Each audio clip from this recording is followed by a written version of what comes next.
Hi, Jenna. How's it going? Not good. Oh. Well, come on, get up. It's a beautiful day. Let's run. I can't. I'm seriously hurt. I think I need to go to the hospital. The hospital? You're kidding, right? That's a little dramatic. No, I don't think it is. I need medical attention. Okay, okay, that's cute. But listen, I think you just need to take a deep breath. Maybe try meditation. Have you tried meditation? What? No, it works amazingly. It does. Just...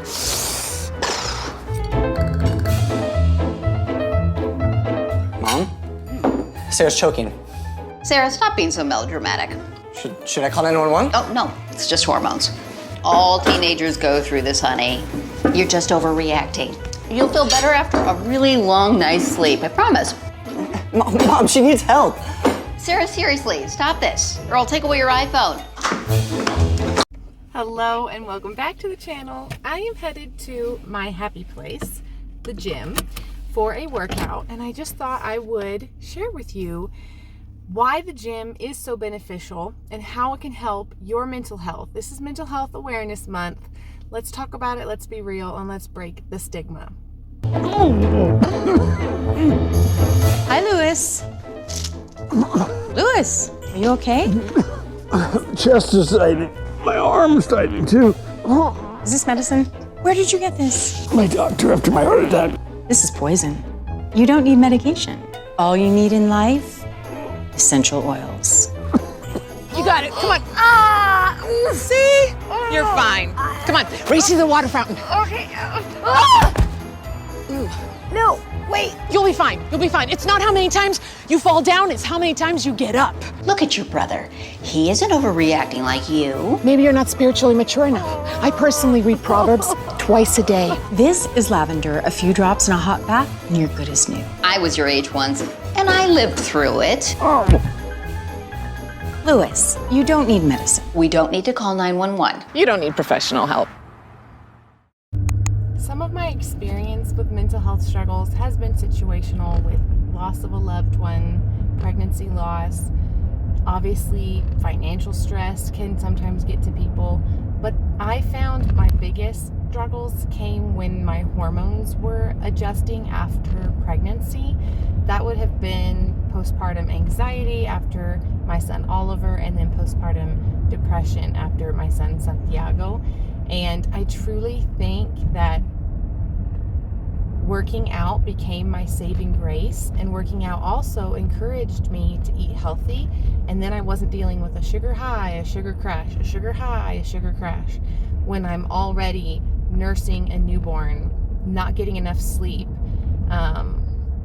dealing with the overstimulation from the needs and the noise and the crying, or constantly juggling the mental load that comes with motherhood. And so for me, I truly felt that there was so much grace once I started working out. It felt like the clouds parted. It felt like I could genuinely almost pray and worship when I was working out, because I felt the first ray of hope I had in months. And that may be different for everyone, and I do not think working out is a fix-all. Kind of like that funny video I showed at the beginning, essential oils, reading Proverbs twice a day. Do I think that there's so much truth to pressing into a strength that's higher than ours, stronger than ours, more dependable, more eternal and everlasting? Absolutely. But if you need medication, get medication. It is okay. If you need to talk to your doctor about it, especially if this is hormone related, or maybe the chemistry in your brain is off if you're dealing with other diagnoses, I have no way to know that. I just know for me, working out helped, and it was part of why I got better with time. I also think in time, my hormones adjusted. In time, I weaned my baby. And also, did you know that weaning your baby causes your hormones to change in the same way they do after birth? So it can be a year or more after you gave birth that you wean your baby, and then your body goes through another hormone switch. So if postpartum depression seems to kick in months later, a year later, that's actually quite normal and quite common. Don't ignore it. You need to pay attention to your body and your needs. Also, seek counseling. I truly think that that's important and that's helpful. I sought counseling after my brother died, and it was so helpful. Things came up that weren't even related necessarily to his death. And I was able to work through those as well. So that time really proved invaluable to me and gave me coping skills that have forever changed how I manage stress. Girlie, come join our workout class. Oh, okay. All right, girlies, let's do this. Girlie, you did so great. Showing up is half the battle. So true. Did you know 90% of obese women just need to work harder? What? So faith, medication if you need it, going to therapy, working out, these are all tools to get you to a better state of mental health. But don't hear this as I'm negating your mental health needs and saying, oh, working out is a fix-all. Working out is one piece, and I want to share it with you today. Working out regularly helps balance your insulin. It takes your insulin spikes and kind of mellows that out a little bit, and then those insulin crashes and kind of brings that up a little bit. So it takes that fluctuation and brings it all a little back closer to baseline. You need to eat to work out. Don't work out on some crazy restrictive crash diet, because that's not how you're truly going to get healthy. Pair a healthy diet, and by healthy I mean eat carbs, eat healthy fats, eat protein, eat in maintenance or maybe just below. I would start with walks, start with runs, start with weights a few times a week. The reason people crash and burn is because they try to put themselves on some crazy strict diet, depleting their body of its energy, and they try to do 75 hard right out the gate and injure themselves or get burnt out. And I think a more balanced approach is going to be what keeps you going to the gym 365 days out of the year versus an intense 75 days and then the rest of the year you don't go. 290 days you don't go. Though those challenges like 75 hard have its place, though healthy diets have its place, your body will benefit the most from soft, regular, attainable changes stacked over time.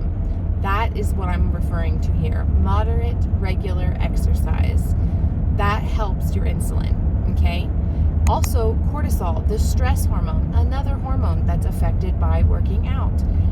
Moderate, regular exercise overall reduces your body's cortisol levels by giving your body the coping mechanisms that it needs.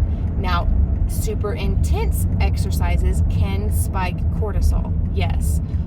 Hyper prolonged ultra distances, for instance, spike cortisol, but it will come back to baseline if you continue with a healthy diet, fuel your body properly, and return to that moderate, regular exercise. November, I participated with a study through Hubble Sports Science Center at the Colorado Springs College, and they tested my cortisol regularly. They tested my hormones regularly for 3 months. 2 months in regular moderate exercise and 1 month moderately increasing it. And my cortisol levels were great. I ate in maintenance calories all 3 months. I had just ran 100 miles the month before I started this study. So technically my cortisol levels could have been spiked, but it showed that because I had resumed moderate regular exercises, my cortisol levels were great. So when people talk to you about cortisol cocktails, cortisol face, you just need to ignore it. It's the new buzzword. It's the new hashtag. They're just trying to get views. If you are treating your body appropriately, getting some rest, getting some movement, it will get better. And when your cortisol is spiked from intense and sudden stress, going for a walk and that light, moderate exercise will take that spiked cortisol and bring it back down to baseline. Because what that does is it tells your body that fight or flight cycle has finished. It tells your body, okay, we fought, we exerted some energy, time to come back to baseline. It responds to the anxiety with closure. So if you're feeling stressed, go for a walk, get out in the sun and get some vitamin D.